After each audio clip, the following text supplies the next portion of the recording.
Hey y'all, it is sunshine. Now, I know Mondays are my stitchy update Mondays. But if you've been following me last week while my husband was gone, I didn't cross stitch. I did not feel the need or the desire to do it. I was working on other things while he was gone to his journey, and just felt like just needed a break. I'm going to hit it hard and heavy this back up to it this week. That's going to have to happen to stay on track. But I wanted to take this Monday and just kind of,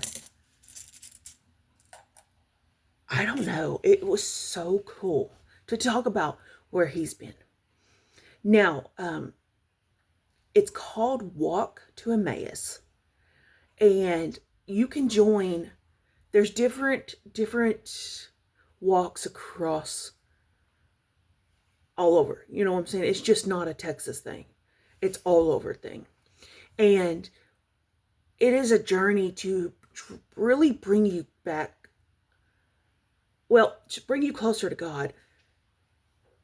Whether you're brand new to this, or you've been with God for a long time and you just kind of faltered off the wagon.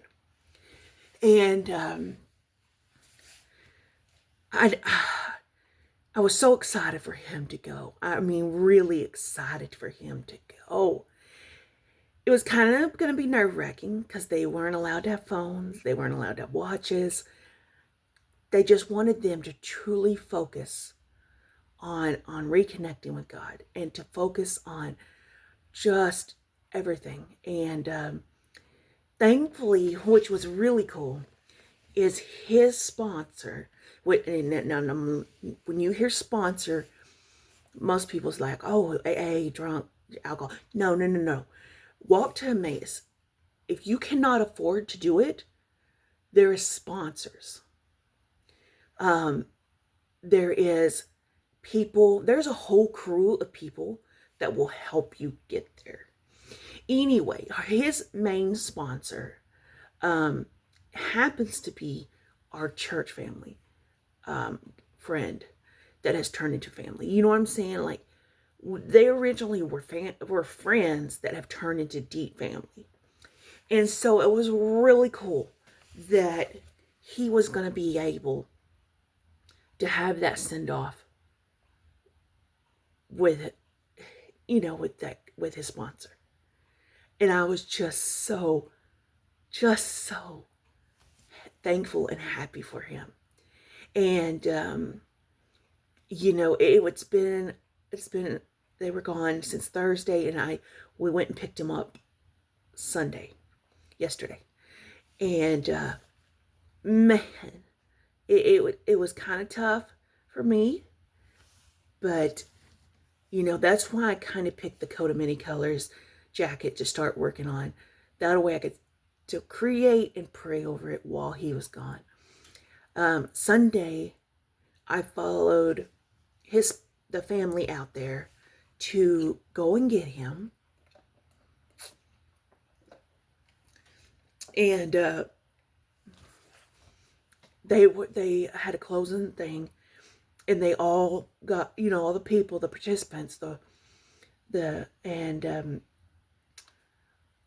they stood up and said a few words and stuff. And man, some of these guys, I'm just blown away. I'm not going to discuss details. I mean, because it was public. It wasn't public, but it was, they did it in front of friends and family. But I just don't want to ruin anybody's, you know what I'm saying? But their recommitment or commitment to God was so cool to hear. You have a 19-year-old, not only is engaged, but has a baby, and is promising that he will be, show that he can be the head household God has created, to show his daughter what a Christian man is. And you know what? We need that a lot in our lives. A lot of women think that growing up, it's okay to just kind of settle, to kind of be like, well, you know, that's what my mom dealt with. But to know that there's some generation, there's a generation, well, I don't want to say generation. There's a group of men dedicated to break that stigma. Now, Walk to Emmaus, this time was all men.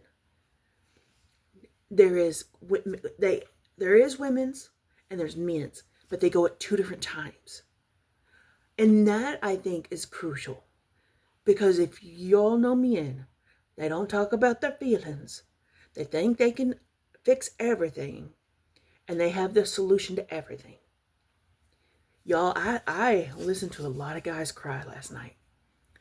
And I have not been around that kind of thing. My heart was just so happy for these guys. My heart was happy. I was like, oh my gosh, this is awesome. This is beyond awesome. You know, and man, oh man, I know Hot Stuff is on fire, and he's like, listen, we're gonna go do this. We're gonna do this. And he's always been a leader in this house. He's always, been on fire for God. And now he's like, he's got turbo boost in him. And it's fantastic to see that. It is so fantastic to see that. And him just be like, we're going to do this, because there is a lot coming up. Not a lot, but there's a lot coming up. One of the situations we're trying to deal with is a housing situation. We are trying to decide if we're going to make the move to go ahead and buy. The rental market right now, where we are in Abilene, is ridiculous.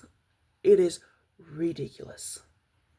And I feel, well, we both feel like, and we've been told, the rate of a mortgage is cheaper than rent.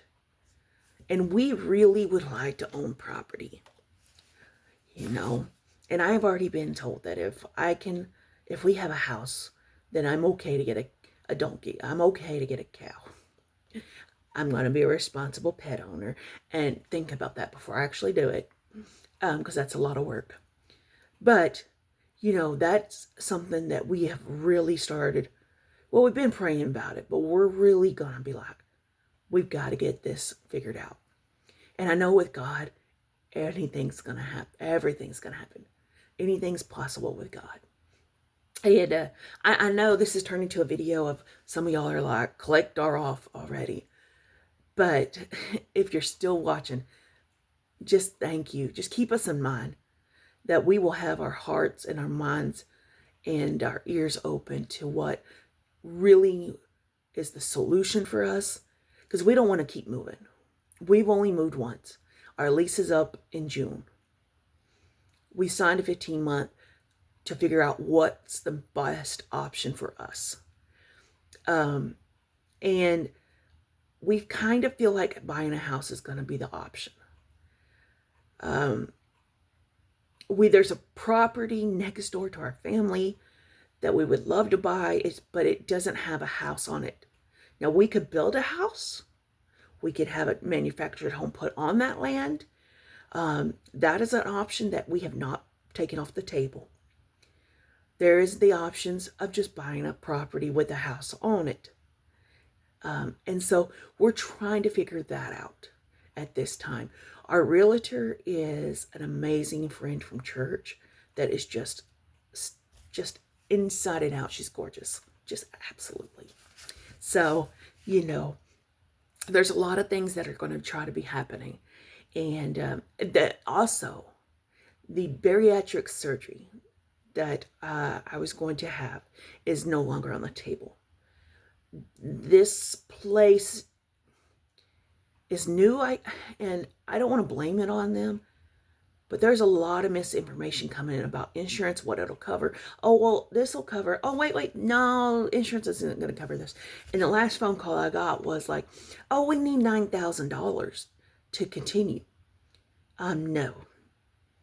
$9,000 is money that's going to go towards our house, not to me getting skinny. Oh, and I'm not even going to be skinny. I wouldn't lose that much weight. But I would rather put the $9,000 in our housing. So anyway, I say all of this and spend a 10-minute video on this to encourage you that if you have never taken this walk to Emmaus, seek out where the next one is, and if it's one close to you. I know it's made a big difference in his life, and I'm excited, y'all. I am so excited. He came home with this thing. It's not a thing, but it's the cutest thing to me. Look, it's a tiny, tiny baby Jesus. How stinking cute is that? Like, seriously. So cute. But I encourage everybody that if you've kind of slid off the rails and you're not as close to God as you once was or you want to be, then, you can do something about that. You really can. And I promise you next Monday we will be back on track. Hopefully this week I'll be back on track. So anyway, thank y'all for sitting through a non-normal video for Monday. I appreciate it. Y'all take care. And I'm going to go pretend to work. It's going to be in the 70s and 80s this week in Texas. So I'm going to open the windows and just enjoy the day. Guys,